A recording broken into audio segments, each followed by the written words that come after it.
Hello friends, તો કાલે સાતમ છે અને અમે લોકો જઈએ છીએ સાળંગપુર.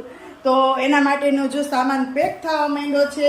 અહીંયા નાસ્તાનો થેલો, અને તમને ખબર જ છે કે આપણા ગુજરાતીઓ ગમે ત્યાં જાય તો પહેલા નાસ્તાની વ્યવસ્થા કરે, એટલે એક આખો થેલો ભરાણો છે નાસ્તાનો. અને આ એક કપડાનો થેલો ભર્યો છે. હવે ત્યાં કેટલા 2 દિવસ રોકાવાનો વિચાર છે, પછી તો હનુમાન દાદાની કૃપા હશે એમ થશે.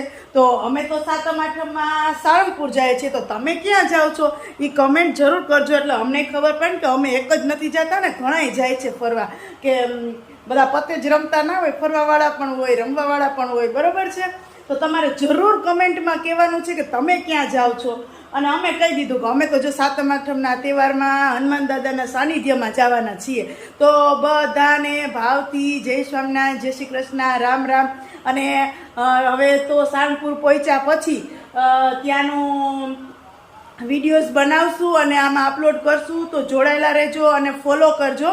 આપણે સાળંગપુર જો 2 દિવસ રહેશું તો બે દિવસના વિડીયો મૂકવાના છે. તો જલ્દી ફોલો ના કર્યો હોય તો મારા પેજને ફોલો કરી અને મને સપોર્ટ કરજો.